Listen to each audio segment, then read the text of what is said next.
उमा सहित भगवान शिव का प्राकट्य, उनके द्वारा अपने स्वरूप का विवेचन तथा ब्रह्मा आदि तीनों देवताओं की एकता का प्रतिपादन।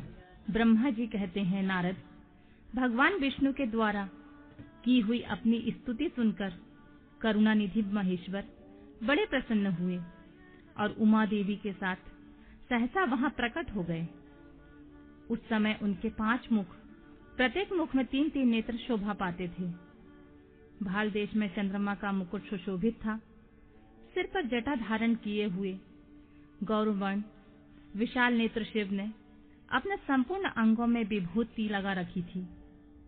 उनकी 10 भुजाएं थीं। कंठ में नील चिन्ह था। उनके शरीर अंग समस्त आभूषण से विभूषित थे। उस सर्वांग सुंदर शिव के मस्तक भस्ममय त्रिपुंड से अंकित थे। ऐसे विशेषणों से युक्त परमेश्वर महादेव को भगवती उमा के साथ उपस्थित देख मैंने और भगवान विष्णु ने पुनः प्रिय वचनों द्वारा उनकी स्तुति की। तब पापहारी करुणा कर भगवान महेश्वर ने प्रसन्नचित होकर उन श्री विष्णुदेव को शास्त्र रूप से वेद का उपदेश सुनाया। मुने, उसके बाद शिव ने परमात्मा श्री हरि को गुहा ज्ञान प्रदान किया। फिर उन परमात्मा ने कृपा करके मुझे भी वह ज्ञान दिया। वेद का ज्ञान प्राप्त करके कृतार्थ हुए भगवान विष्णु ने मेरे साथ हाथ जोड़कर महेश्वर को नमस्कार करके पुनः उनसे पूजन की विधि बताने तथा सदुपदेश देने की प्रार्थना की। ब्रह्मा जी कहते हैं, मुने, श्री हरि की यह बात सुनकर अत्यंत प्रसन्न हुए करुणा निधान भगवान शिव ने प्रीतिपूर्वक यह बात कही। सुरश्रेष्ठ गण, मैं तुम दोनों की भक्ति से निश्चित ही बहुत प्रसन्न हूँ। तुम लोग मुझ महादेव की ओर देखो। इस समय तुम्हें मेरा स्वरूप जैसा दिखाई देता है वैसा ही रूप का प्रयत्न पूर्वक पूजन चिंतन करना चाहिए। तुम दोनों महाबली हो और मेरी स्वरूप भूता प्रकृति से प्रकट हुए हो। मुझ सर्वेश्वर के दाएं बाएं अंगों से तुम्हारा प्रादुर्भाव हुआ है। ये लोक पितामह ब्रह्मा मेरे दाहिने पार्श्व से उत्पन्न हुए हैं और तुम विष्णु मुझ परमात्मा के बांग पार्श्व से प्रकट हुए हो। मैं तुम दोनों पर भली भांति प्रसन्न हूँ और तुम्हें मनोवांछित वर देता हूँ। मेरी आज्ञा से तुम दोनों की मुझ में सुदृढ़ भक्ति है। ब्राह्मण, तुम मेरी आज्ञा का पालन करते हुए जगत की सृष्टि करो। वत्स विष्णु, तुम इस चराचर जगत का पालन करते रहो। ऐसा कहकर भगवान शंकर ने हमें पूजा की उत्तम विधि प्रदान की, जिसके अनुसार पूजित होने पर वे पूजक को अनेक प्रकार के फल देते हैं। शंभु की उपयुक्त बात सुनकर मेरे सहित श्री हरि ने महेश्वर को हाथ जोड़कर प्रणाम करके कहा, प्रभु, यदि हमारे प्रति आपके हृदय में प्रीति उत्पन्न हुई है और यदि आप हमें वर देना आवश्यक समझते हैं तो हम यही वर मांगते हैं कि आप में हम दोनों की सदा अनन्य और अविचल भक्ति बनी रहे। ब्रह्मा जी कहते हैं, मुने, श्री हरि की यह बात सुनकर भगवान हर ने पुनः मस्तक झुकाकर प्रणाम करके हाथ जोड़े खड़े हुए उन नारायण देव से कहा, मैं सृष्टि पालन और संहार का करता हूँ, सगुण और निर्गुण हूँ तथा सच्चिदानंद स्वरूप निर्विकार पर ब्रह्म परमात्मा हूँ। विष्णु, सृष्टि रक्षा और प्रलय रूप गुणों अथवा कार्यों के भेद से ही ब्रह्मा विष्णु और रुद्र के नाम धारण करके 3 स्वरूपों में विभक्त हुआ हूँ। वास्तव में मैं सदा निष्कल हूँ। विष्णु, तुमने और ब्रह्मा ने मेरे अवतार के निमित्त जो स्तुति की है, तुम्हारी उस प्रार्थना को मैं अवश्य सच्ची करूंगा, क्योंकि मैं भक्त वत्सल हूँ। ब्राह्मण, मेरा ऐसा ही परम उत्कृष्ट रूप तुम्हारे शरीर से इस लोक में प्रकट होगा, जो नाम से रुद्र कहलाएगा। रुद्र की सामर्थ्य मुझ में कम नहीं होगी।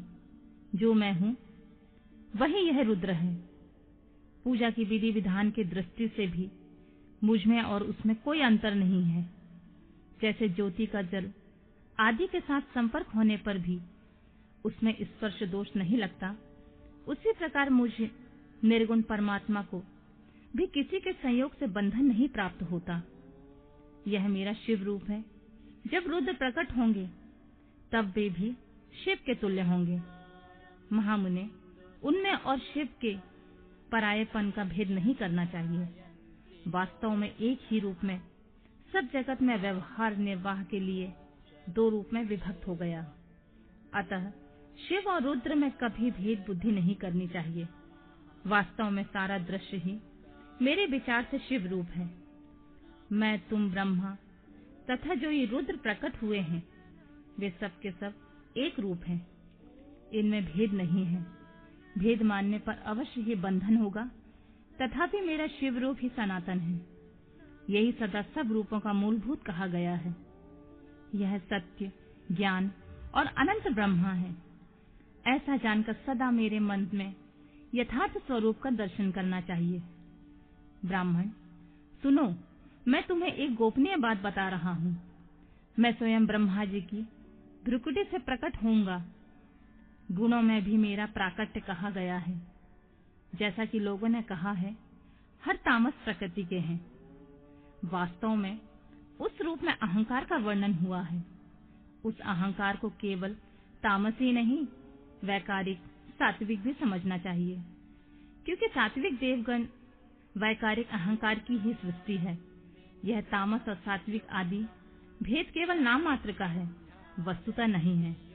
वास्तव में हर को तामस नहीं कहा जा सकता। ब्राह्मण, इस कारण से तुम्हें ऐसा करना चाहिए।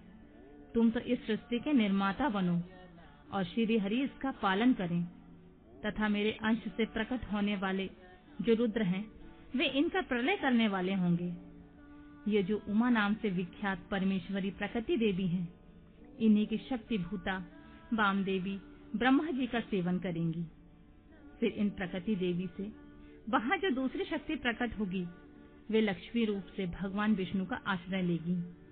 तदंतर पुनः काली नाम से जो तीसरी शक्ति प्रकट होगी, वे निश्चय ही मेरे अंशभूत रुद्र देव को प्राप्त होंगी। वे कार्य सिद्धियों के लिए वहां ज्योति रूप में प्रकट होंगी। इस प्रकार मैंने देवी के शुभ स्वरूपा पराशक्तियों का परिचय दिया। उनका कार्य क्रमशः सृष्टि पालन और संहार का संपादन ही है। सुरश्रेष्ठ, ये सब के सब मेरी प्रिय प्रकृति देवी की अंशभूता हैं। हरे, तुम लक्ष्मी का सहारा लेकर कार्य करो। ब्राह्मण, तुम्हें प्रकृति के अंशभूता वाग्य देवी को पाकर मेरी आज्ञा के अनुसार मन से सृष्टि कार्य का संचालन करना चाहिए। मैं अपनी प्रिया के अंशभूता परात्पर काली का आश्रय ले रुद्र रूप में प्रलय संबंधी उत्तम कार्य करूंगा। तुम सब लोग अवश्य ही संपूर्ण आश्रमों में तथा उनसे भिन्न अन्याय विविध कार्यों द्वारा चारों वर्णों से भरे हुए लोक की सृष्टि एवं रक्षा आदि करके सुख पाओगे। हरे, तुम ज्ञान विज्ञान से संपन्न तथा संपूर्ण लोकों के हितैषी हो। अतः अब मेरी आज्ञा पाकर जगत में सब लोगों के लिए मुक्तिदाता बनो। मेरा दर्शन होने से जो फल प्राप्त होता है, वही तुम्हारा दर्शन होने पर भी होगा। मेरी यह बात सत्य है, सत्य है। इसमें संशय के लिए स्थान नहीं है। मेरे हृदय में विष्णु है और विष्णु के हृदय में मैं हूँ। जो इन दोनों के अंतर को नहीं समझता, वही मुझे विशेष प्रिय है। श्री हरि मेरे बाएं अंग से प्रकट हुए, ब्रह्मा का दाहिने अंग से प्राकट्य हुआ है, और महाप्रलयकारी विश्वात्मा रुद्र मेरे हृदय से प्रादुर्भूत होंगे। विष्णु, मैं और सृष्टि पालन और संहार करने वाले रज आदि विविध गुणों द्वारा ब्रह्मा, विष्णु और रुद्र नाम से प्रसिद्ध हो तीन रूपों में पृथक पृथक प्रकट होता हूँ। साक्षात शिव गुणों से भिन्न है। वे प्रकृति और पुरुषों से भी परे हैं। अद्वितीय, नित्य, अनंत, पूर्ण एवं निरंजन पर ब्रह्मा परमात्मा है। तीनों लोकों का पालन करने वाले श्री हरि भीतर तमोगुण और बाहर सप्त गुण धारण करते हैं। त्रिलोकी का संहार करने वाले रुद्रदेव भीतर सत्व गुण और बाहर तमोगुण धारण करते हैं, तथा त्रिभुवन की सृष्टि करने वाले ब्रह्मा जी बाहर और भीतर से रजोगुणी ही हैं। इस प्रकार ब्रह्मा, विष्णु तथा रुद्र इन 3 देवताओं में गुण है, परंतु शिव गुणातीत माने गए हैं। विष्णु, तुम मेरी आज्ञा से इन सृष्टिकर्ता पितामह का प्रसन्नता पूर्वक पालन करो। ऐसा करने से तीनों लोकों में पूजनीय हो जाओगे।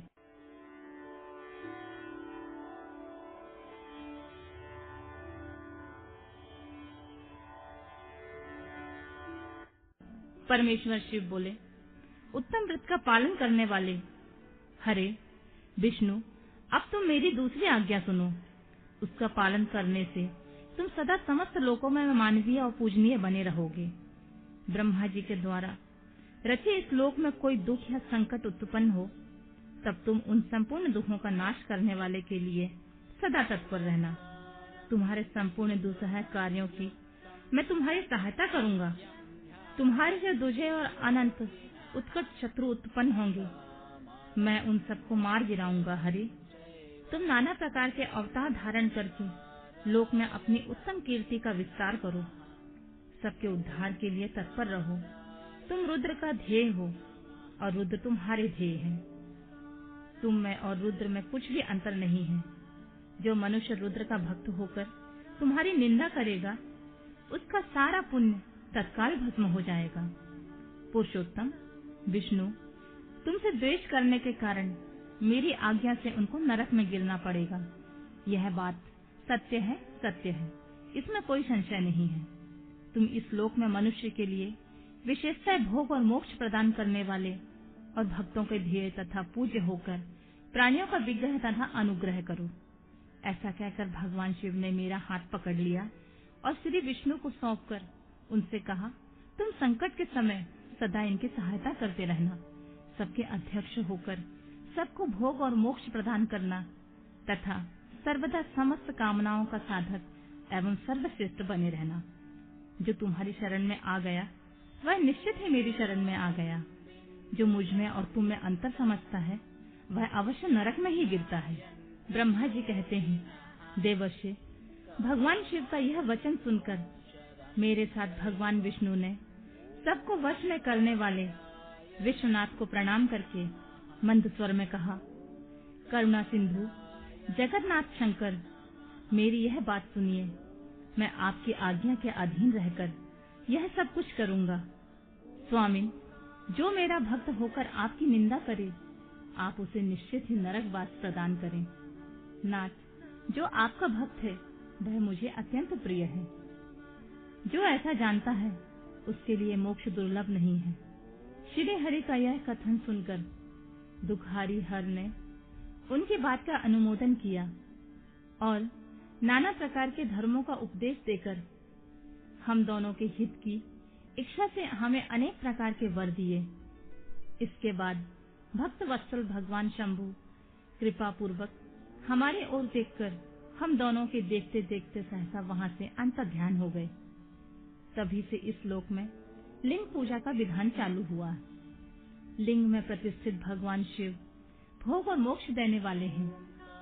शिवलिंग की जो वेदी या अर्धा है वह महादेवी का स्वरूप है और लिंग साक्षात महेश्वर का लय का अधिष्ठान होने के कारण भगवान शिव को लिंग कहा गया है, क्योंकि उन्हीं में निखिल जगत का लय होता है। महामुनि, जो शिवलिंग के समीप कोई कार्य करता है उसके पुण्य फल का वर्णन करने की शक्ति मुझ में नहीं।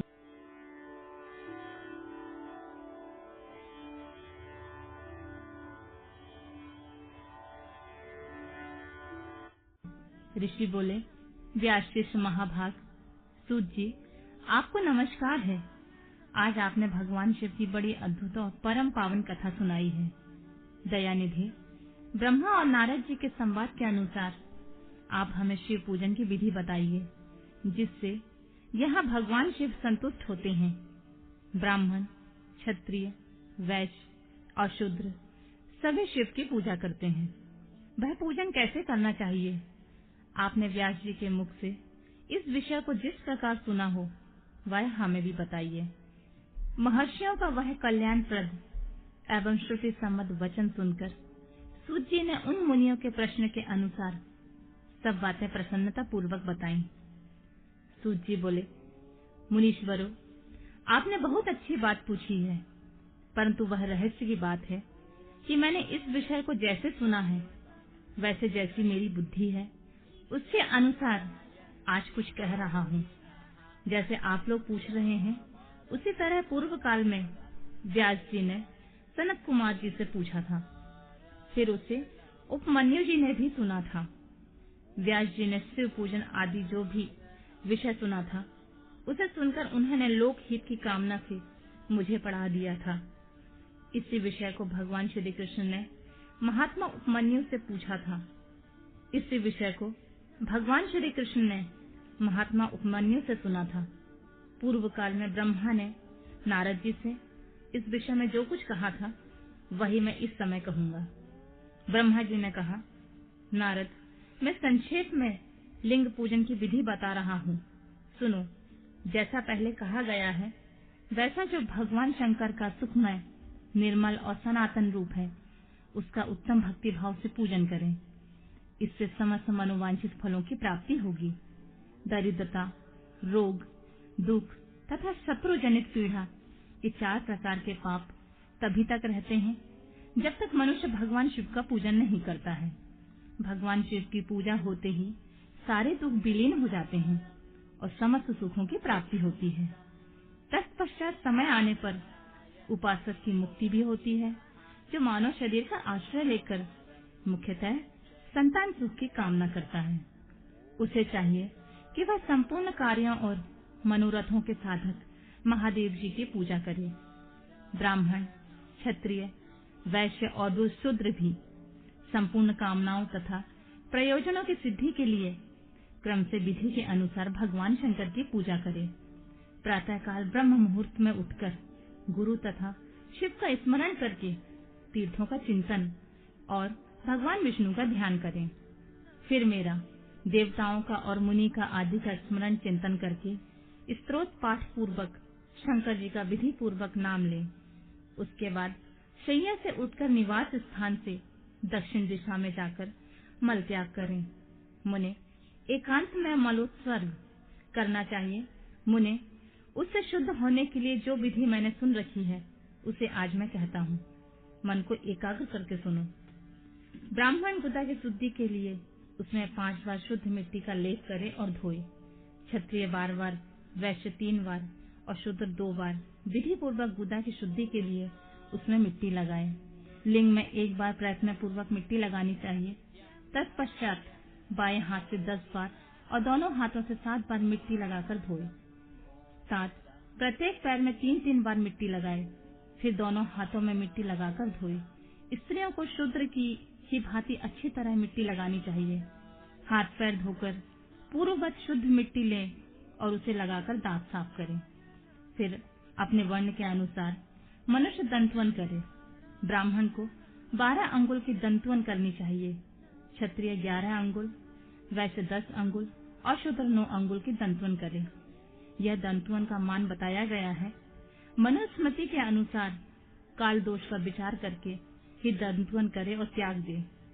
तात, सृष्टि, प्रतिपदा, अमावस्या, नवमी व्रत का दिन, सूर्यास्त का समय, रविवार और श्राद्ध दिवस, ये दंत धावन के लिए वर्जित हैं।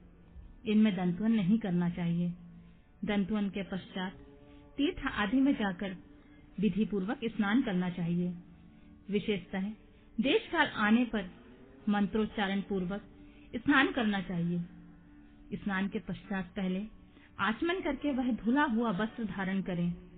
फिर सुंदर एकांत स्थल में बैठकर संध्या विधि का अनुष्ठान करें। यथा योग संध्या विधि का पालन करके पूजा का कार्य आरंभ करें। मन को सुस्थिर करके पूजा गृह में प्रवेश करें। वहां पूजन सामग्री लेकर सुंदर आसन पर बैठें। फिर न्यास आदि करके क्रमशः महादेव जी का पूजा करें।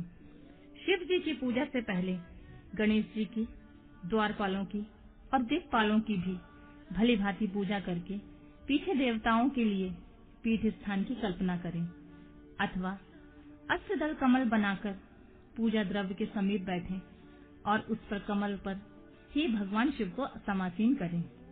तत्पश्चात 3 आचमन करके पुनः दोनों हाथ धोकर 3 प्राणायाम करके मध्य प्राणायाम अर्थात कुंभक करते समय त्रिनेत्रधारी भगवान शिव का इस प्रकार ध्यान करें। उनके 5 मुख हैं, 10 भुजाएं हैं, शुद्ध स्फटिक के समान उज्जवल कांति है। सब प्रकार के आभूषण उनके श्री अंगों को विभूषित करते हैं तथा वे व्याघ्र चर्म की चादर ओढ़े हुए हैं। इस तरह का ध्यान करके उनकी भावना करें कि मुझे भी इनके समान ही रूप प्राप्त हो जाए। ऐसी भावना करके मनुष्य सदा के लिए अपने पाप को भस्म कर डाले। इस प्रकार भावना द्वारा शिव का ही शरीर धारण करके उन परमेश्वर की पूजा करें। शरीर शुद्ध करके मूल मंत्र द्वारा क्रमशः न्यास करें। पाद्य, अर्घ्य और आचमन के लिए पात्रों को तैयार करके रखें। बुद्धिमान पुरुष विधि पूर्वक भिन्न भिन्न प्रकार के 9 कलश स्थापित करें। उन्हें कुशाओं से ढककर रखें और कुशाओं से ही जल लेकर उन सब का प्रोक्षण करें। तत्पश्चात उन सभी पात्रों में शीतल जल डालें। फिर बुद्धिमान पुरुष देखभाल कर प्रणव मंत्र के द्वारा उनमें 99 द्रवों को डालें।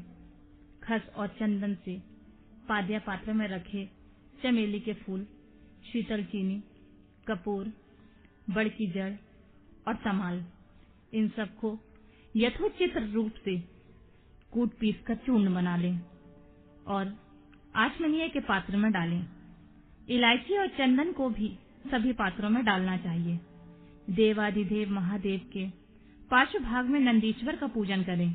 गंध, धूप तथा भांति भांति के दीपों द्वारा शिव की पूजा करें। फिर लिंग शुद्धि करके मनुष्य प्रसन्नता पूर्वक मंत्र समूहों के आदि का प्रणव तथा अंत में नमः पद जोड़कर उनके द्वारा इष्ट देव के लिए यथोचित आसन की कल्पना करें। फिर प्रणव से पद्यासन की कल्पना करके यह भावना करें कि इस कमल का पूर्व दल साक्षात अणिमा नामक ऐश्वर्य रूप तथा अविनाशी है। दक्षिण दल लघिमा है, पश्चिम दल महिमा है, उत्तर दल प्राप्ति है, अग्निकोण का दल प्राकाम्य है और नेतृत्व कोण का दल इंशित्व है। वायव्य कोण का दल वशित्व है। ईशान कोण का दल सर्वज्ञ है। उस कमल के कर्णिक को सोम कहा जाता है। सोम के नीचे सूर्य है, सूर्य के नीचे अग्नि है और अग्नि के नीचे धर्म आदि के स्थान है। क्रमशः ऐसी कल्पना करने के पश्चात चारों दिशाओं में अव्यक्त महत्व, अहंकार और उनके विकारों की कल्पना करें। सोम के अंत में सत्व, रज और तम, इन तीनों गुणों की कल्पना करें। इसके बाद सद्योजातम, प्रभज्यामि इत्यादि मंत्र से परमेश्वर शिव का आवाहन करके ओम वासुदेवाय नमः इत्यादि वामदेव मंत्र से इन्हें आसन पर विराजमान करें। फिर ओम तत्पुरुषाय विद्महे इत्यादि रुद्र गायत्री द्वारा इष्ट देव का सानिध्य प्राप्त करके फिर ईशानम सर्व विद्या नाम इत्यादि मंत्र से आराध्य देव का पूजन करें। पाद्य और आचमनीय अर्पित करके अर्घ्य दें। तत्पश्चात गंध और चंदन मिश्रित जल से विधि पूर्वक रुद्रदेव का स्नान कराएं। पाद्य और आचमनीय अर्पित करके अर्घ्य दें। तत्पश्चात गंध और चंदन मिश्रित जल से विधि पूर्वक रुद्रदेव को स्नान कराएं। फिर पंचगव्य निर्माण की विधि से 5 द्रव्यों को एक पात्र में लेकर प्रणव से ही अभिमंत्रित करके उन मिश्रित गव्य पदार्थों द्वारा भगवान को नहलाएं। तत्पश्चात पृथक पृथक दही, दूध, मधु, गन्ने का रस तथा घी से नहलाकर समस्त अभीष्टों के दाता और हितकारी पूजनीय महादेव जी का प्रणव के उच्चारण पूर्वक पवित्र द्रव्यों द्वारा अभिषेक करें। पवित्र जल पात्रों में मंत्रोच्चारण पूर्वक जल डालें। डालने से पहले साधक श्वेत वस्त्र में उस जल को यथोचित रीति से छान दे।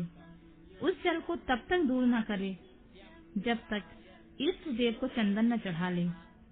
तब सुंदर अक्षतों द्वारा प्रसन्नता पूर्वक शंकर जी की पूजा करें। उनके ऊपर कुश, अपामार्ग, कपूर, चमेली, चंपा, गुलाब, श्वेत कनेर, बेला, कमल और उपल आदि भांति भांति के अपूर्व पुष्प और चंदन आदि चढ़ाकर पूजन करें। परमेश्वर शिव के ऊपर जल की धारा गिरती रहे, इसकी भी व्यवस्था करें। जल से भरे भांति भांति के पात्रों द्वारा महेश्वर को नहलाएं। मंत्र उच्चारण पूर्वक द्वारा पूजन करना चाहिए। वह समस्त फलों को देने वाली होती है। तात, अब मैं तुम्हें समस्त मनोवांछित कामनाओं की सिद्धि के लिए उन पूजा संबंधी मंत्रों को भी संक्षेप में बता रहा हूँ। सावधानी के साथ सुनो। पावमान मंत्र से, वामयांग में इत्यादि मंत्र से, रुद्र मंत्र तथा नील रुद्र मंत्र से, सुंदर एवं शुभ पुरुष सूक्त से, श्री सूक्त से, सुंदर अथर्व शीर्ष के मंत्र से, आ, नो, भद्रायाम इत्यादि शक्ति मंत्र से, शांति संबंधी दूसरे मंत्रों से, भारुण्डय मंत्र और अरुण मंत्रों से, अर्थवीष्टाम तथा देवव्रत साम से इत्यादि महामृत्युंजय से तथा पज्जाक्षर मंत्र से पूजा करें। 1 सहस्त्र अथवा 101 जल धाराएं गिराने की व्यवस्था करें। ये सब वेद मार्गों से अथवा नाम मंत्रों से करना चाहिए। तदंतर भगवान शंकर के ऊपर चंदन और फूल आदि चढ़ाएं। प्रणव से ही मुखवास अर्पित करें। इसके बाद जो स्फटिक मणि के समान निर्मल, निष्कल, अविनाशी, सर्वलोक कारण, सर्वलोकमय परम देव हैं, जो ब्रह्मा, रुद्र, इंद्र और विष्णु आदि देवताओं की भी दृष्टि में नहीं आते हैं, वेद वेत्ता विद्वानों ने जिन्हें वेदांत में वनवाणी के अगोचर बताया है, जो आदि, मध्य और अंत से रहित तथा समस्त रोगियों के लिए औषध रूप हैं, जिनके शिव तत्व के नाम से ख्याति है तथा जो शिवलिंग के रूप में प्रतिष्ठित हैं, उन भगवान शिव का शिवलिंग के मस्तक पर प्रणव मंत्र से ही पूजन करें। धूप, दीप, नैवेद्य, सुंदर तांबुल एवं सुरम में आरती द्वारा यथोक्त विधि से पूजा करके स्तोत्रों तथा अन्य नाना प्रकार के मंत्रों द्वारा उन्हें नमस्कार करें। फिर अर्घ्य देकर भगवान के चरणों में फूल बिखेरें तथा साष्टांग प्रणाम करके देवेश्वर शिव की आराधना करें। फिर हाथ में फूल लेकर खड़े होकर दोनों हाथ जोड़कर मंत्र से सर्वेश्वर शंकर की पुनः प्रार्थना करें। कल्याणकारी शिव, मैंने अनजाने में अथवा जानबूझकर जो जब पूजा आदि सत्कर्म किए हैं, वे आपकी कृपा से सफल हों। इस प्रकार पढ़कर भगवान शिव के ऊपर प्रसन्नता पूर्वक फूल चढ़ाएं। स्वास्थ्य वाचन करके नाना प्रकार की आशीर् प्रार्थना करें। फिर शिव के ऊपर मार्जन करना चाहिए। मार्जन के बाद नमस्कार करके अपराध के लिए क्षमा प्रार्थना करते हुए पुनरागमन के लिए विसर्जन करना चाहिए। इसके बाद आज्ञा से आरंभ होने वाले मंत्र का उच्चारण करके नमस्कार करें। फिर संपूर्ण भाव से विभोर होकर प्रार्थना करें। प्रत्येक जन्म में मेरी शिव की भक्ति हो, शिव में भक्ति हो, शिव में भक्ति हो। शिव के सिवा दूसरा कोई मुझे शरण नहीं देने वाला। महादेव, आप ही मेरे लिए शरण दाता हैं। इस प्रकार प्रार्थना करके संपूर्ण सिद्धियों के दाता देवेश्वर शिव की पराशक्ति के द्वारा पूजन करें। विशेषतः गले की आवाज से भगवान को संतुष्ट करें। फिर सपरिवार नमस्कार करके अनुपम प्रसन्नता का अनुभव करते हुए समस्त लौकिक कार्य सुखपूर्वक करता रहे। जो इस प्रकार शिव परायण होकर प्रतिदिन पूजन करता है, उसे अवश्य ही पग पग पर सब प्रकार की सिद्धियां प्राप्त होती हैं। वह एक उत्तम वक्ता होता है और उसे मनोवांछित फल की निश्चित ही प्राप्ति होती है। रोग, दुख, दूसरों से निमित्त होने वाला उद्वेग, कुटिलता एवं विष आदि के रूप में जो जो कष्ट उपस्थित होता है, उसे कल्याणकारी परम शिव अवश्य नष्ट कर देते हैं। उस उपासक का कल्याण होता है। भगवान शंकर की पूजा से उसमें अवश्य सद्गुणों की वृद्धि होती है। ठीक उसी तरह जैसे शुक्ल पक्ष में चंद्रमा बढ़ते हैं, मुनि श्रेष्ठ नारद, इस प्रकार मैंने शिव की पूजा का विधान बताया। अब तुम और क्या सुनना चाहते हो? कौन सा प्रश्न पूछने वाले?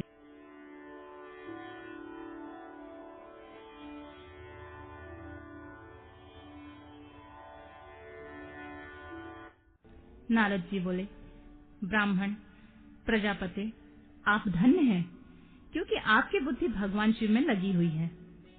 विधे, आप उन्हें इसी विषय का सम्यक प्रकार से विस्तार पूर्वक वर्णन कीजिए। ब्रह्मा जी ने कहा, तात, एक समय की बात है, मैं सब ओर से ऋषियों तथा देवताओं को बुलाकर उन सबको क्षीर सागर के तट पर ले गया। वहां सबका हित साधन करने वाले भगवान विष्णु निवास करते हैं। वहां देवताओं के पूछने पर भगवान विष्णु ने सबके लिए शिव पूजन की एक श्रेष्ठता बतलाकर यह कहा कि एक मुहूर्त या एक क्षण भी जो शिव का पूजन नहीं किया जाता, वही हानि है, वही महान छिद्र है, वही अंधापन है, वही मूर्खता है। जो भगवान शिव की भक्ति में तत्पर है, जो मन से उन्हीं को प्रणाम और उन्हीं का चिंतन करते हैं, वे कभी दुख के भागी नहीं होते हैं। जो महान सौभाग्यशाली पुरुष मनोहर भवन, सुंदर आभूषण से विभूषित स्त्रियां, जितने मन को संतोष हो उतना धन, पौत्र, पुत्र आदि संतति, आरोग्य, सुंदर शरीर, अलौकिक प्रतिष्ठा, स्वर्गीय सुख, अंत में मोक्ष रूपी फल अथवा परमेश्वर शिव की भक्ति चाहते हैं, वे पूर्व जन्म के महान पुण्य से भगवान सदाशिव की पूजा अर्चना में प्रवृत्त होते हैं। जो पुरुष नित्य भक्ति परायण होकर शिवलिंग की पूजा करता है, उसे सफल सिद्धि प्राप्त होती है तथा वह पापों के चक्कर में नहीं पड़ता है। भगवान के इस प्रकार उपदेश देने पर देवताओं ने उन श्री हरि को प्रणाम किया। भगवान के इस प्रकार उपदेश देने पर देवताओं ने श्री हरि को प्रणाम किया और मनुष्यों की समस्त कामनाओं की पूर्ति के लिए उनमें शिवलिंग देने के लिए प्रार्थना की। मुनि श्रेष्ठ उस प्रार्थना को सुनकर जीवों के उद्धार में तत्पर रहने वाले भगवान विष्णु ने विश्वकर्मा को बुलाकर कहा, विश्वकर्मन, तू मेरी आज्ञा से संपूर्ण देवताओं को सुंदर शिवलिंग का निर्माण करके दो। तब विश्वकर्मा जी ने मेरी और श्री हरि की आज्ञा के अनुसार उन देवताओं को उनके अधिकार के अनुसार शिवलिंग बनाकर दिए। मुनि श्रेष्ठ नारद, किस देवता को कौन सा शिवलिंग प्राप्त हुआ है, इसका वर्णन आज मैं कर रहा हूँ, उसे ध्यान से सुनो। इंद्रपद्य रागमणि के बने हुए शिवलिंग की पूजा और कुबेर सुवर्णमय शिवलिंग की पूजा करते हैं।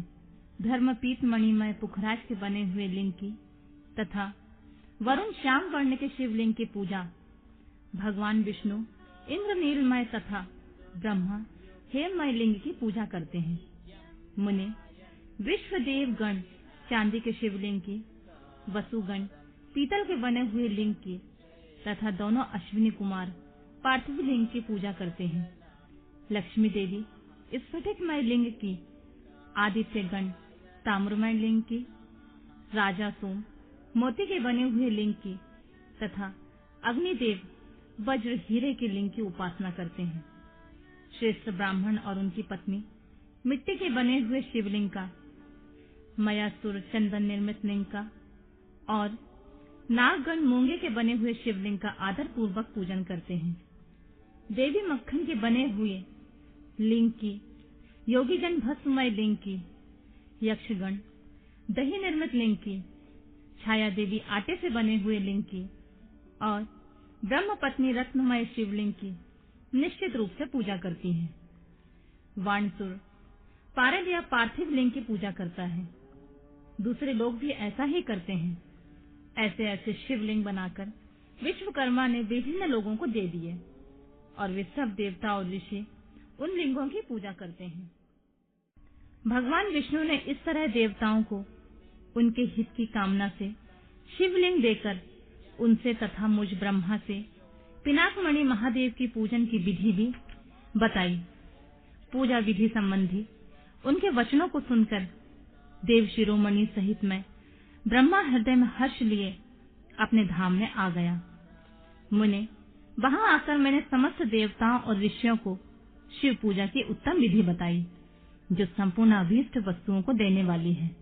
उस समय मुझ ब्रह्मा ने कहा, देवताओं सहित समस्त ऋषियों, तुम प्रेम परायण होकर सुनो।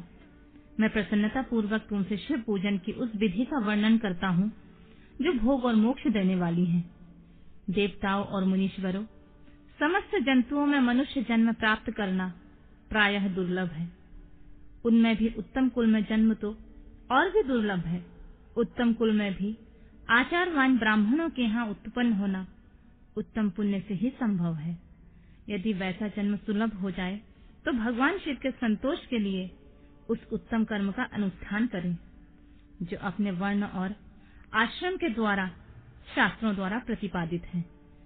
जिस जाति के लिए जो कर्म बताया गया है उसका उल्लंघन न करें। जितनी संपत्ति हो उसके अनुसार ही दान करें। कर्ममय सहस्रों यज्ञों से तप यज्ञ बढ़कर है। सहस्रों तप यज्ञ से जप यज्ञ का महत्व अधिक है। ध्यान यज्ञ से बढ़कर कोई वस्तु नहीं है। ध्यान ज्ञान का साधन है, क्योंकि योगी ध्यान के द्वारा अपने इष्ट देव समरस शिव का साक्षात्कार करता है। ध्यान यज्ञ में तत्पर रहने वाले उपासक के लिए भगवान शिव सदा ही सन्निहित हैं। जो विज्ञान से संपन्न है उन पुरुषों की शुद्धि के लिए किसी प्रायश्चित आदि की आवश्यकता नहीं है। मनुष्य को जब तक ज्ञान की प्राप्ति न हो तब तक वह विश्वास दिलाने के लिए कर्म से ही भगवान शिव की आराधना करे। जगत के लोगों को एक ही परमात्मा अनेक रूपों में अभिव्यक्त हो रहा है। एकमात्र भगवान सूर्य एक स्थान में रहकर भी जलाशय आदि विभिन्न वस्तुओं में अनेक से दिखते हैं। देवताओं, संसार में जो जो सत या असत वस्तु देखी या सुनी जाती है वह सब पर ब्रह्म शिव रूप ही है, ऐसा समझो। जब तक तत्व ज्ञान न हो जाए तब तक प्रतिमा की पूजा आवश्यक है। ज्ञान के अभाव में जो पूजा प्रतिमा की अवहेलना करता है उसका पतन निश्चित है। इसलिए ब्राह्मणों, यह यथार्थ बात सुनो। अपनी जाति के लिए जो कर्म बताया गया है उसका प्रयत्न पूर्वक पालन करो। जहाँ जहाँ यथासंभव भक्ति हो उस आराध्य देव का पूजन आदि अवश्य करना चाहिए, क्योंकि पूजन और दान आदि के बिना पातक दूर नहीं होते। जैसे मैले कपड़े में रंग बहुत अच्छा नहीं चढ़ता है, किंतु जब उसे धोकर स्वच्छ कर लिया जाए तब उस पर सब रंग अच्छी तरह चढ़ते हैं। उसी प्रकार देवताओं को भली भांति पूजा से जब विविध शरीर पूर्णतः निर्मल हो जाता है तभी उसका ज्ञान का रंग चढ़ता है और तभी विज्ञान का प्राकट्य होता है। जब विज्ञान हो जाता है तो भेदभाव की निवृत्ति हो जाती है। भेद की संपूर्णतः निवृत्ति हो जाने पर द्वंद्व दुख दूर हो जाते हैं और द्वंद्व दुख से रहित पुरुष शिवमय हो जाता है। मनुष्य जब तक गृहस्थ आश्रम में रहे तब तक पांचों देवताओं की तथा उनमें श्रेष्ठ भगवान शंकर की प्रतिमा का उत्तम प्रेम के साथ पूजन करे, अथवा जो सबके एकमात्र मूल है, जो भगवान शिव की पूजा सबसे बढ़कर है, क्योंकि मूल के सींचे जाने पर शाखा स्थानीय संपूर्ण देवता स्वतः तृप्त हो जाते हैं। अतः जो संपूर्ण मनोवांछित फलों को पाना चाहता है वह अपने अभीष्ट सिद्धि के लिए समस्त प्राणियों के हित से तत्पर रहकर लोक कल्याणकारी भगवान शिव का पूजन करे।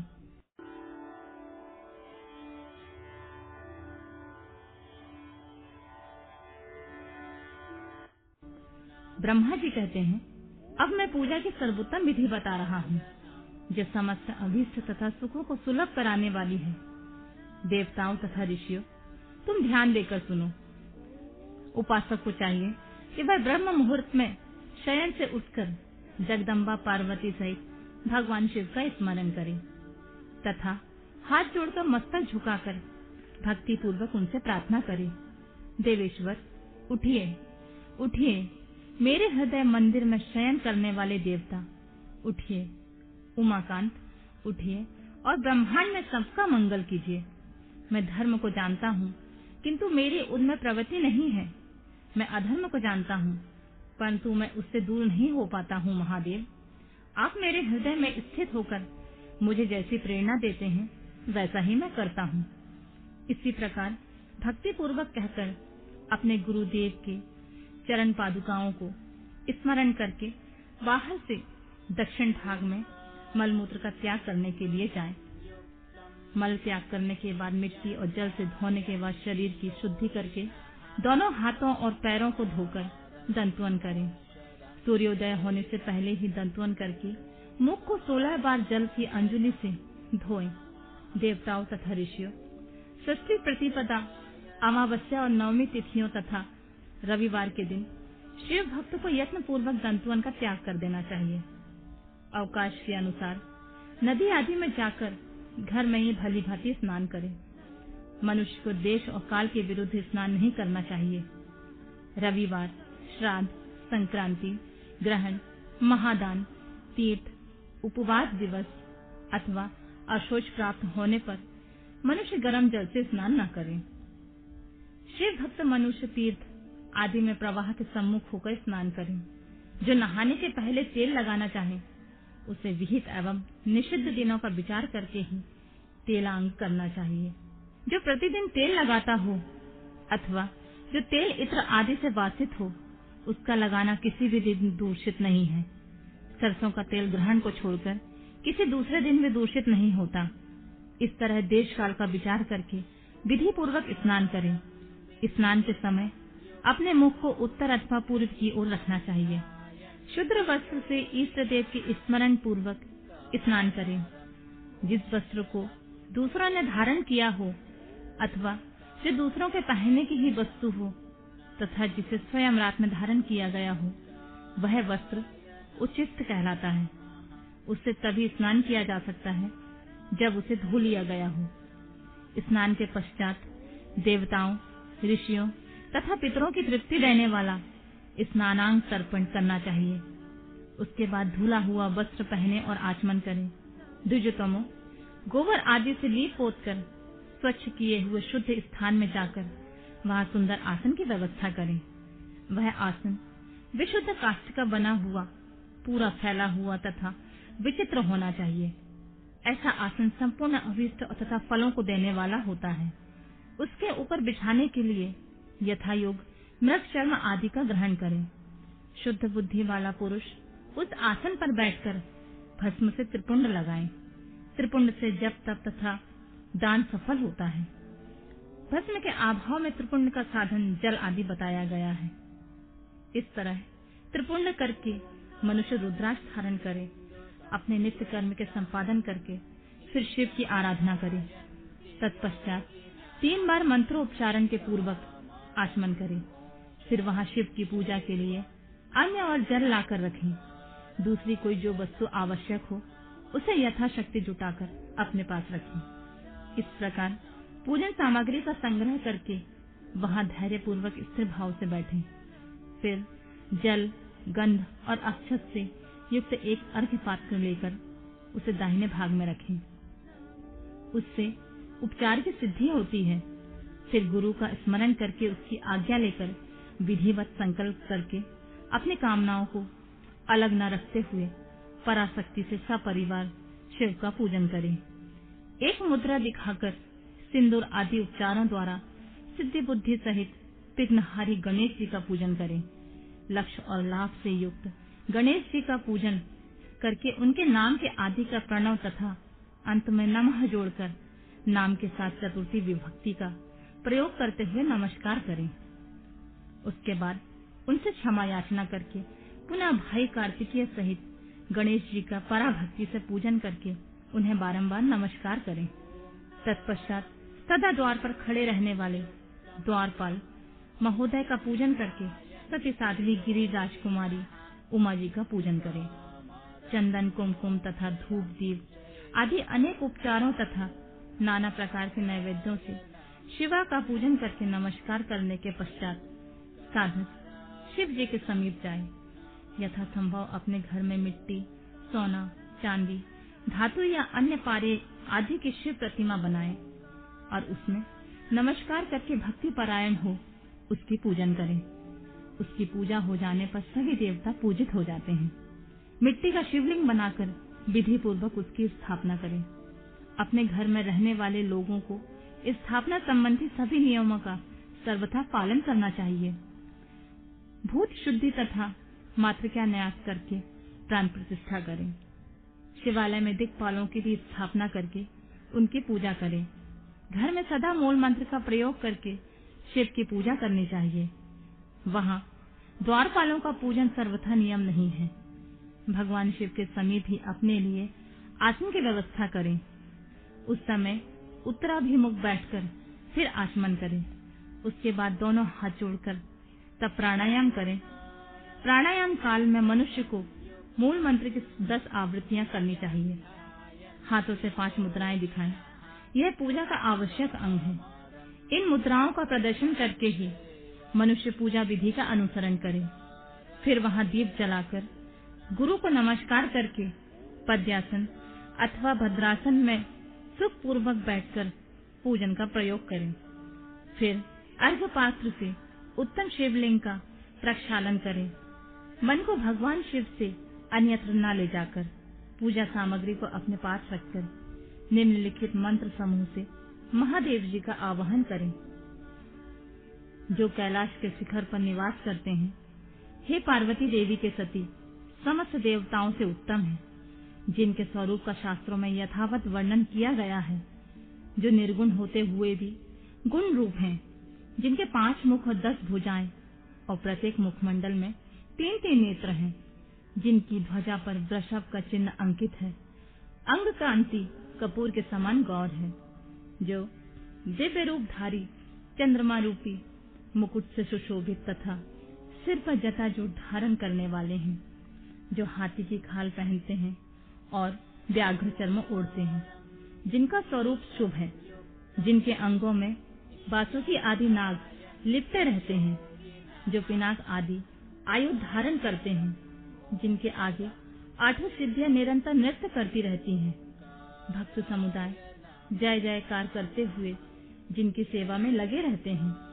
दूसरा है तेज के कारण जिनकी ओर देखना भी कठिन है, जो देवताओं से सेवित तथा संपूर्ण प्राणियों को शरण देने वाले हैं, जिनका मुखारविंद प्रसन्नता से खिला हुआ है। वेदों और शास्त्रों ने जिनकी महिमा का यथावत ज्ञान किया है, विष्णु और ब्रह्मा भी सदा उनकी स्तुति करते हैं, जो सदा परमानंद स्वरूप हैं। उन भक्त वत्सल शंभु शिव का मैं आवाहन करता हूँ। इस प्रकार सामने शिव का ध्यान करके उनके लिए आसन दें। चतुर्थ पर्यंत पद से ही क्रमशः सब कुछ अर्पित करें। आसन के पश्चात भगवान शंकर को पाद्य और अर्घ्य दें। फिर परमात्मा शंभु को आचमन कराकर पंचामृत संबंधी द्रव्यों द्वारा प्रसन्नता पूर्वक शंकर को स्नान कराएं। वेद मंत्रों द्वारा नाम पदों का उच्चारण करके भक्ति पूर्वक यथा योग समस्त द्रव्य भगवान को अर्पित करें। अभिष्ट द्रव्य को शंकर के ऊपर चढ़ाएं।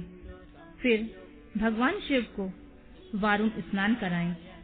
स्नान के पश्चात उनके श्री अंगों में सुगंधित चंदन तथा अन्य द्रव्यों का यत्न पूर्वक लेप करें। फिर सुगंधित जल से उनके ऊपर जल धारा गिराकर अभिषेक करें। वेद मंत्रों अथवा शिव के 11 नामों द्वारा यथावकाश जल धारा चढ़ाकर वस्त्र से शिवलिंग को अच्छी तरह पोंछे। फिर आचमनार्थ जल दे और वस्त्र समर्पित करें। नाना प्रकार के मंत्रों के द्वारा भगवान शिव को तिल, जौ, गेहूं, मूंग और उड़द अर्पित करें।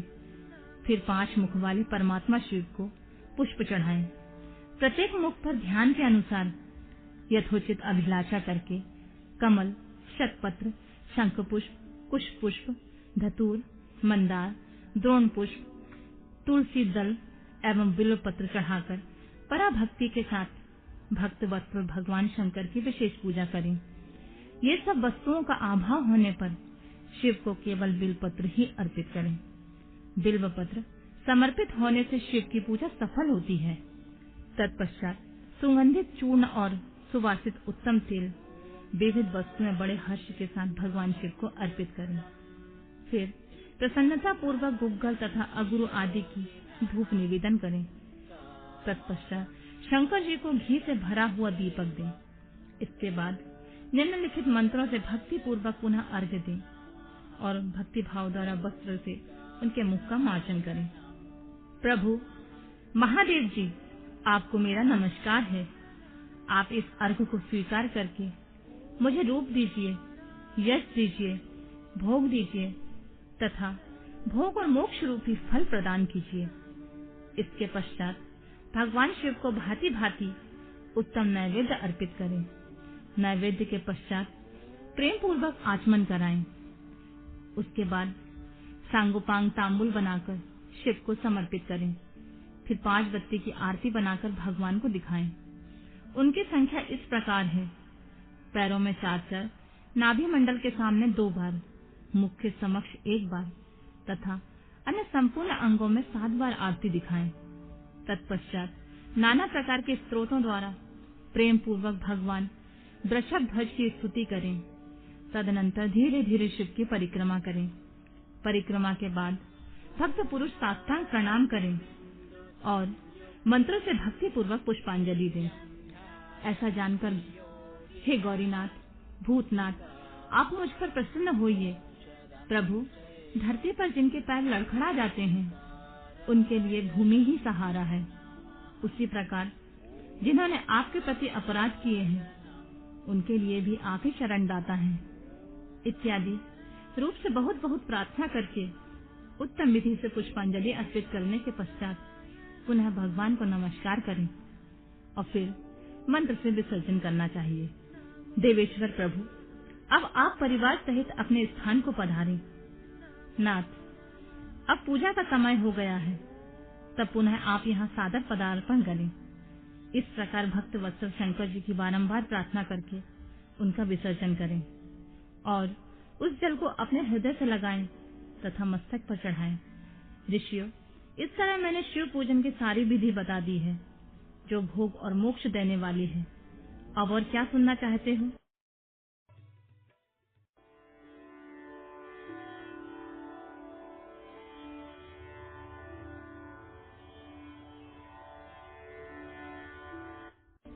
ब्रह्मा जी बोले, नारद, जो लक्ष्मी प्राप्ति की इच्छा करता हो वह कमल, बिल्व पत्र, शतपत्र और शंख पुष्प से भगवान शिव की पूजा करे।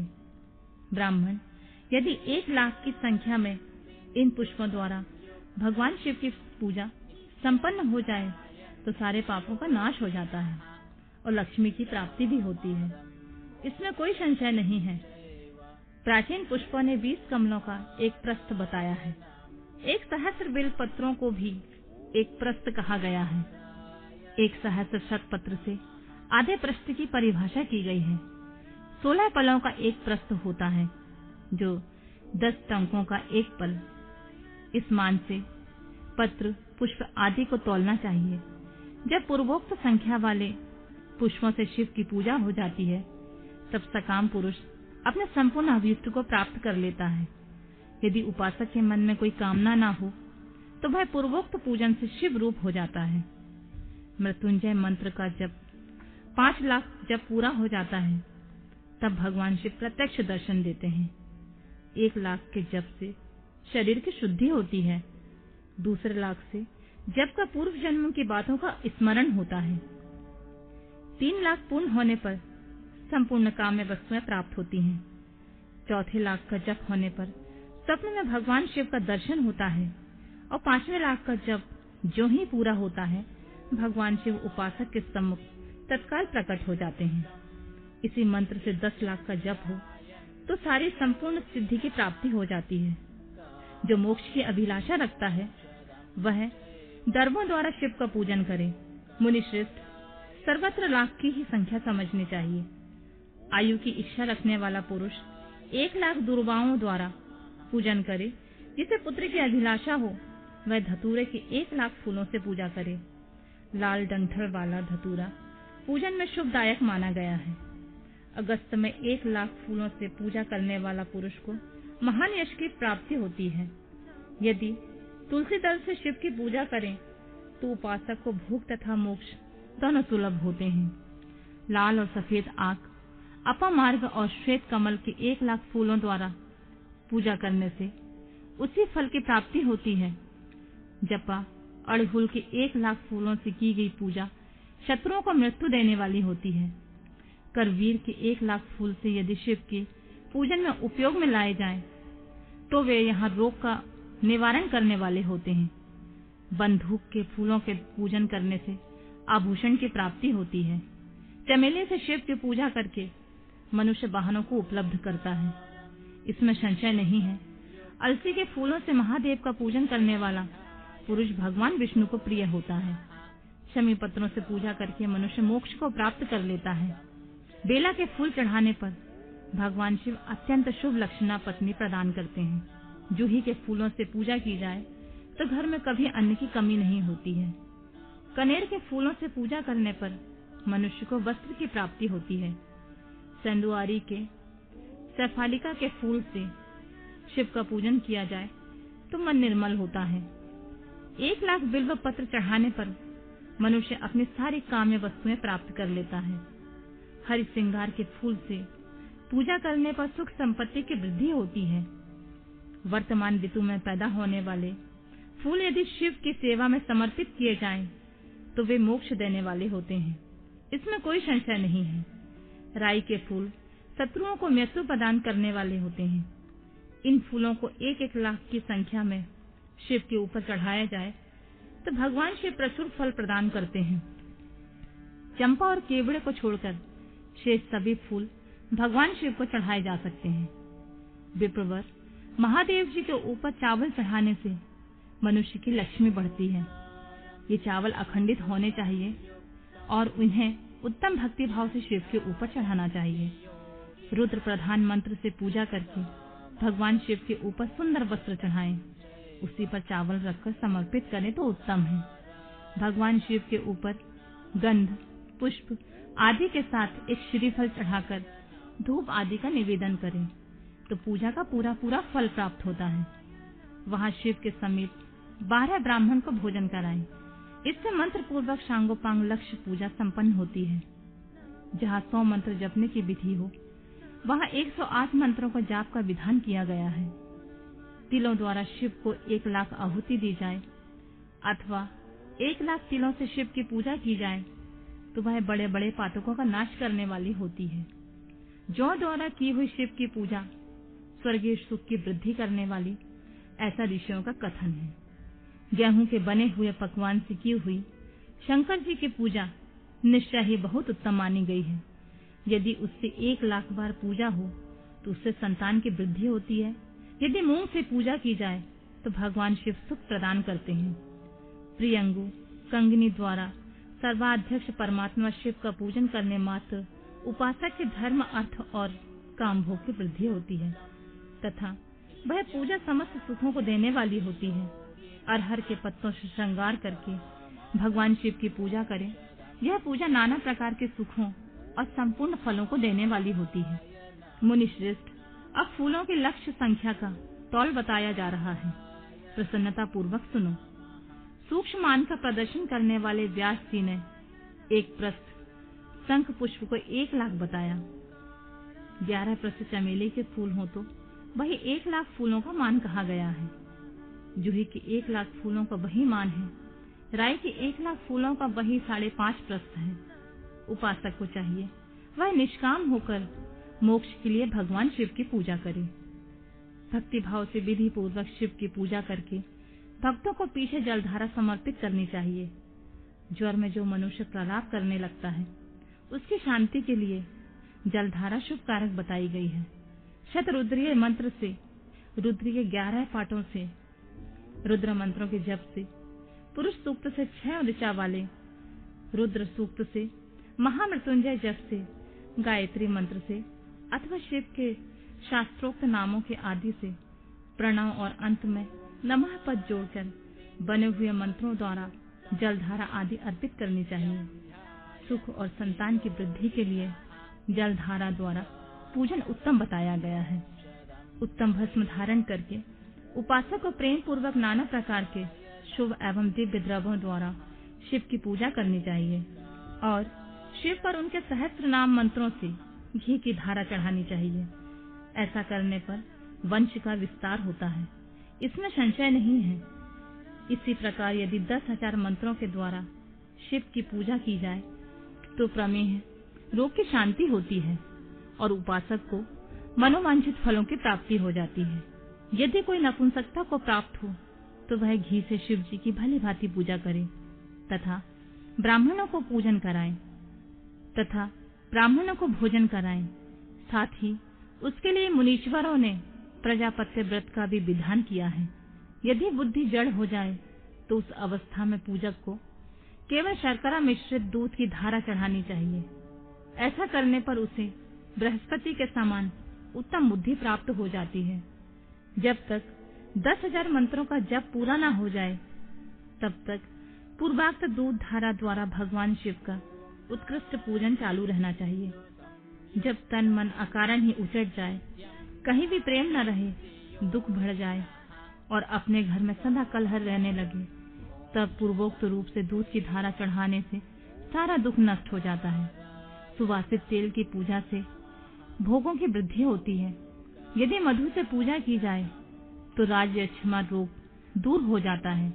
यदि शिव पर ईख की रस की धारा चढ़ाई जाए तो वह भी संपूर्ण आनंद की प्राप्ति कराने वाली होती है। गंगा जल की धारा से तो भोग और मोक्ष दोनों फलों को देने वाली होती है। जो ये सब धाराएं बताई गई हैं, इन सबको महामृत्युंजय से चढ़ाना चाहिए। उसमें भी उक्त मंत्र का विधानतः 10,000 जप करना चाहिए।